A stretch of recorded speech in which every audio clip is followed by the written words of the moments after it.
Kaip, kaip reikėtų grąžinti vėl ląsteles į normalią būseną?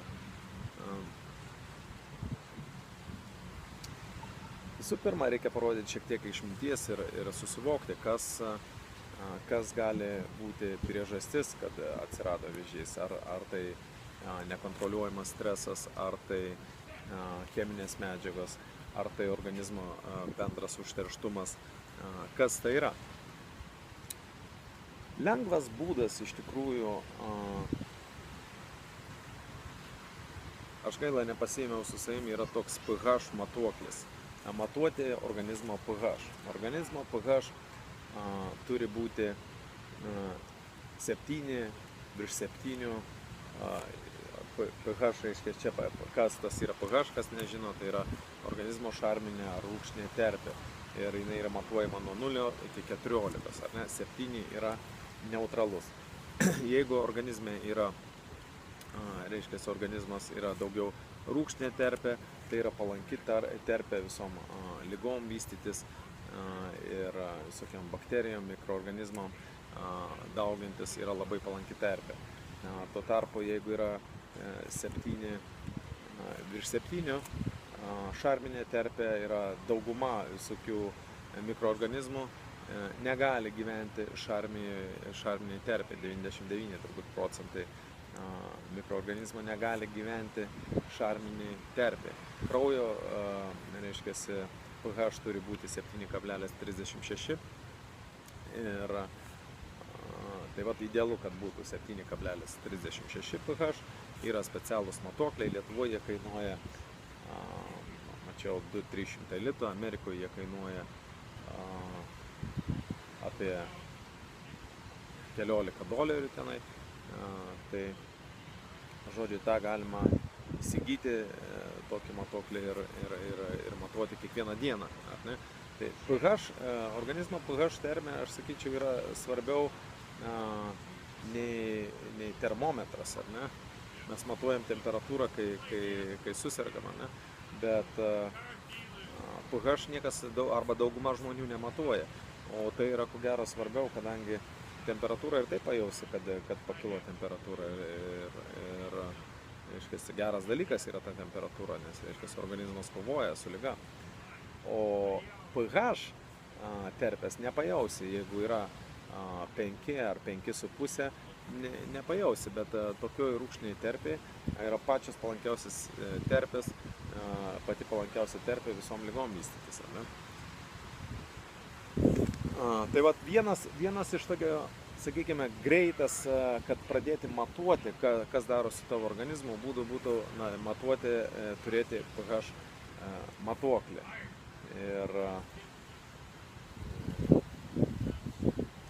reikėtų įsigyti, gal 200-300 mokėti ir nelabai, bet sveikata vis tiek yra brangiau. Mes savo klientam duosim dovanų, reiškia, kas bus mūsų klientai, duosim dovanų, tokį atsiūsim iš Amerikos dovanų tą pH matuoklį, kaip aš sakyčiau, tai yra žmogaus sveikatos matuoklis. O sveikata brangiausias turtas, tai galbūt verta bent jau savo sveikatą matuoti, ar ne? Čia toks greitas būdas, kad pradėti matuoti, bet vien matuoti neužteks, reikės dar kai kurios dalykus daryti. Ir kitas dalykas, nuo ko reikia pradėti, tai yra padaryti, kad organizmas gautų kuo daugiau deguonies. Yra toks pasakymas, vėžys negali gyventi deguonies akivaizdoje. Vėžys negali gyventi deguonies akivaizdoje. Įsiklausykite įdėmiai. Vėžys negali gyventi deguonies akivaizdoje. Jeigu organizmas gauna pakankamai deguonies, vėžys gyventi negali. Tai bėda yra, kad dauguma žmonių nepakankamai gauna deguonies ir skysčių per mažai vartoja, ir judėjimo trūksta, ir kvėpavimas yra neteisingas. Tai su deguonim yra prastai, o plus dar užterštumas, ar ne, ir taip toliau ir panašiai.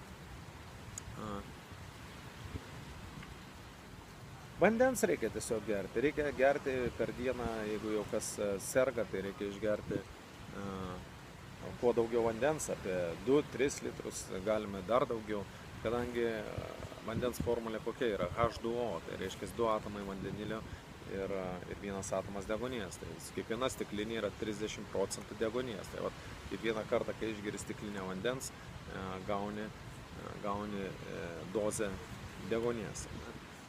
Judėjimas yra labai svarbu, kadangi kai kraujyje mes turim širdį, kas pumpuoja, ar ne?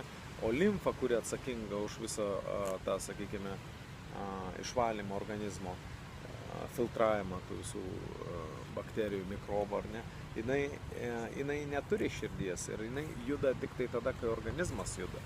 Ne? Todėl pasivaikščiojimas, sportas, pasivaikščiojimas ir ne taip, kad vieną kartą per mėnesį, o kiekvieną dieną, dar geriau būtų po kelis kartus per dieną. Tai yra porą kartų per dieną bent jau. Ir organizmas savaime valosi. Mityba, aišku, mityba reikia, tai va, kol neturite pH matuoklio, jūs nežinote, ar jūsų mityba jinai rūgština, ar šarmina, arba tie popierėliai lakmuso yra kažkoks tai sprendimas, bet ten netiksliai parodo, koks tas yra pH, reikia tiksliai žinoti, koks tavo organizmo pH yra. Ir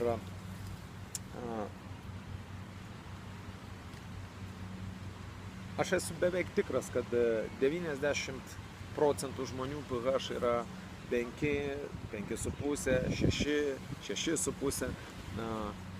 Mano sesuo, reiškiasi, sakėsi, kad ten jį pradėjo sakyti, kad kažkokių tai problemų lyg tai turi su sveikata. Tai aš sakau, yra užsiteršęs organizmas ir tiek žinių.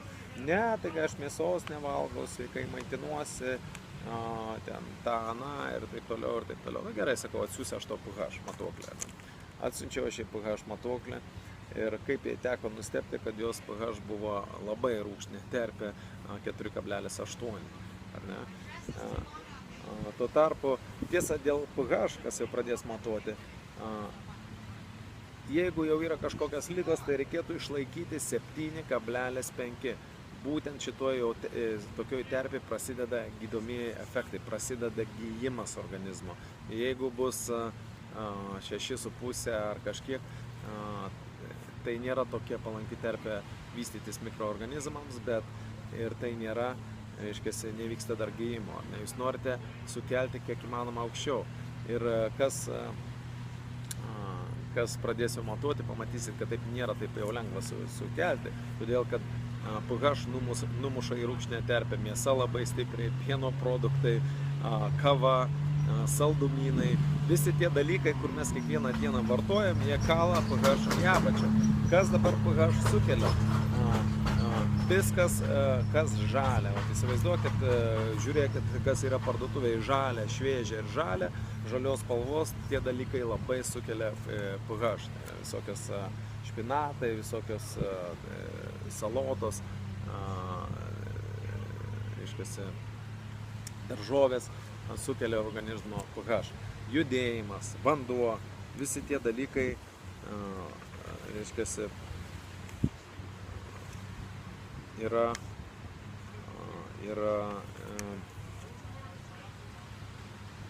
keliantis jūsų organizmo pH. Ir kai organizmo pH pakyla iki 7, 7,5 ar daugiau, aišku, per daug šarminis irgi negerai, jeigu ten 10, 11 jau irgi negerai. Bet rūgštinė terpė žmogui gali pridaryti daugiau bėdų negu per daug rūgštinė terpė, daugiau bėdų negu per daug šarminio.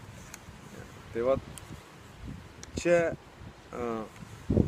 kaip dar galima būtų, reiškia, tą klausimą spręsti.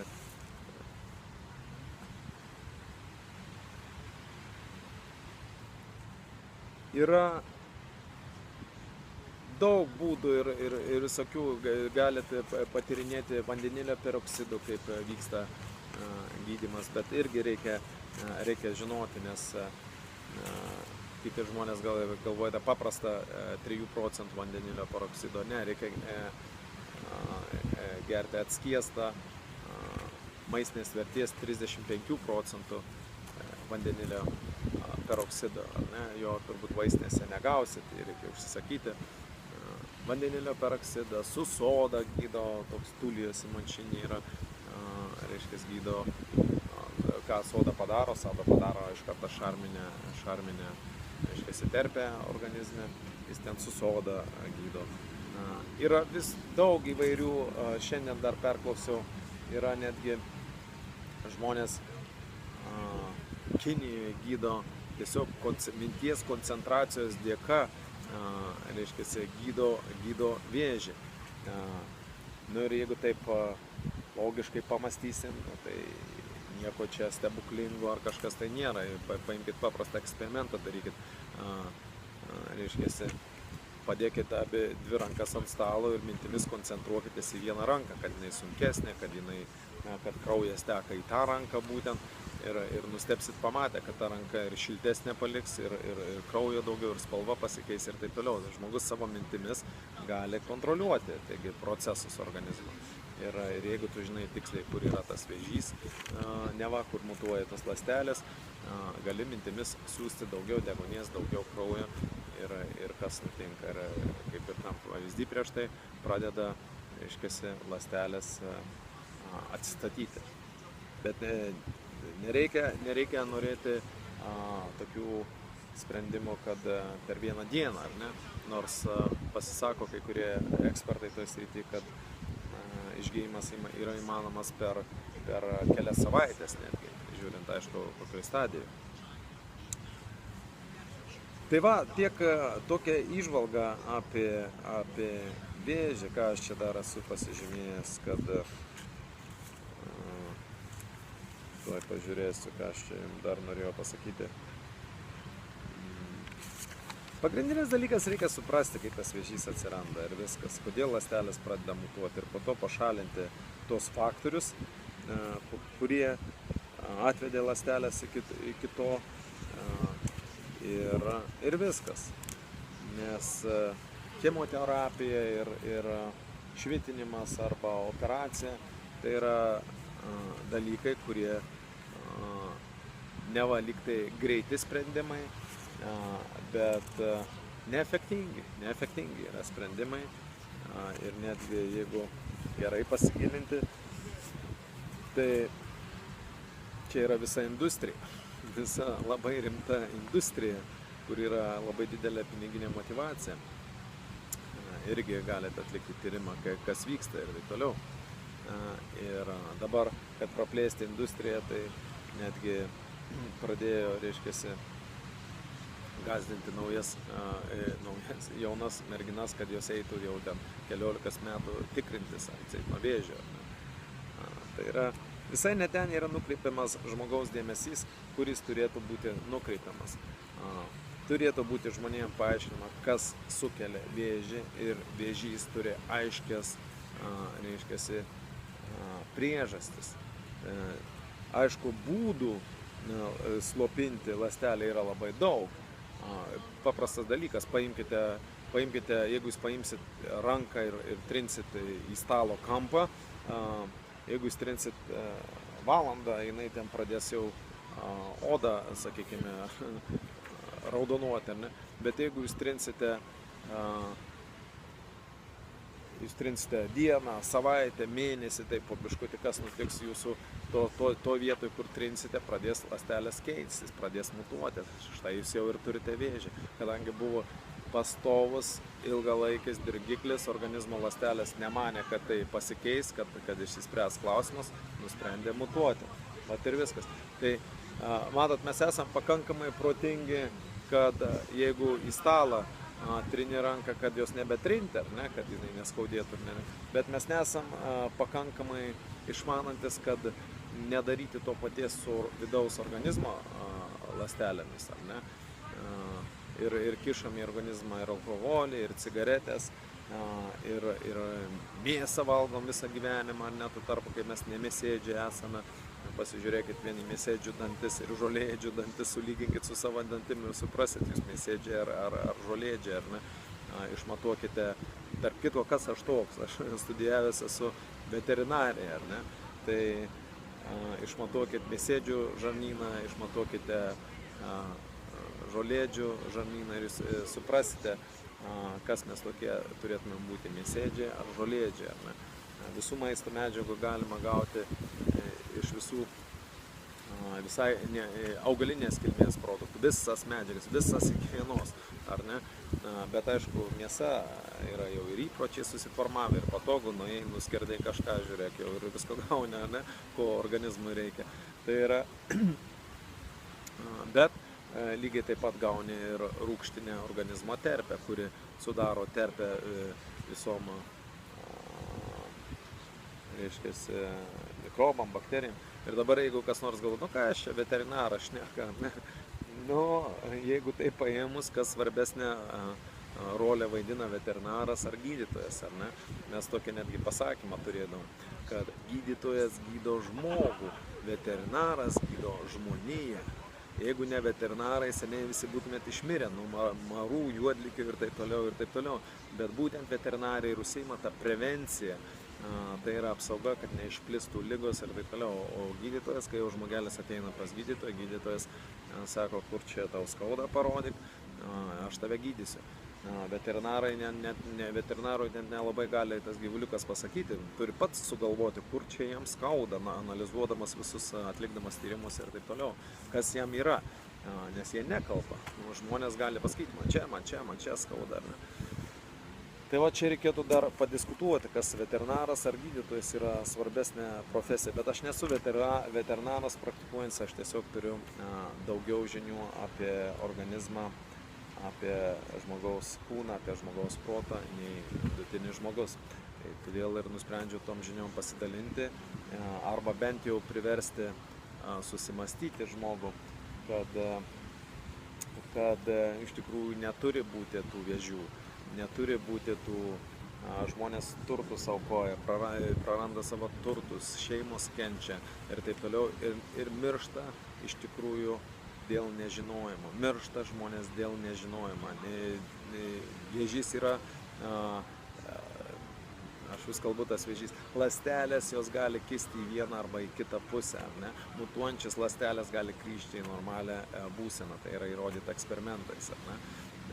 Ir tiesiog reikia suprasti, kad tie skausmai, tiesiog reikia gerbti savo kūną, reikia gerbti savo organizmą, Dievo duotą dovaną, ar ne? Ir viskas bus gerai, ir gyvensit 100 metų, ir gyvensit pilni energijos, ir gyvensit laimingi. Bet jeigu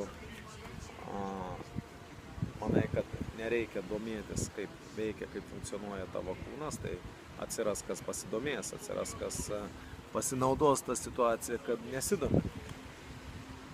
Tai va taip, žodžiu, ką galiu patarti tiem, kurie dar neturi vėžio. Nebūkit tokie tikri, kad neturėsit, ar ne? Nes jeigu šiandien jaučiatės gerai, galbūt dėl to, kad jauni, kad jūsų organizmas dar pakankamai greitai susitvarko su tais visais brūdais, ar ne? Jeigu kažkas jau turi vėžį, tai yra grįžtamas procesas. Tai yra grįžtamas procesas, galima grįžti atgal į normalią būseną. Aišku, yra lengviau pasakyti nei padaryti, kadangi žmonės jau yra susiformavę įpročius ir kiek aš esu kalbėjęs su žmonėm, kurie serga vėžiu, kai jiem pasakai, kad galima keistis, įpročiai yra stiprus dalykas. Žmogui gali tekti viską kardinaliai pakeisti, kad būti sveiku. Ir dauguma žmonių renkasi to nedaryti. Nu, įsivaizduokit, jeigu žmogus mesti rūkyti negali. Negali mesti rūkyti. Tai yra tokia smulkmena, lyginant su tuo, ką gali tekti pakeisti sergant vėžiu. Tai kokie šansai, sakykime, pasikeisti. Ir vėl priklauso nuo žmogaus motyvacijos gyventi. Yra toks pasakymas, įpročio grandinės yra per lengvas, kad jas pajausti, kol palieka per sunkios ir per kietos, kad jas galėtum sutraukti. Tai vat gera žinia yra, kad organizmą galima grąžinti į normalią būseną ir išgyti nuo bet kokių ligų. Bloga žinia, kad įpročiai galbūt žmonėm neleistų daryti. Bet jei kažkas atras stiprų norą ir troškimą gyventi, tai sėkmės jums šitoj išgyjimo kelionėj ir iki malonaus rašykit, kaip jums sekėsi. Ir sėkmės jums viso.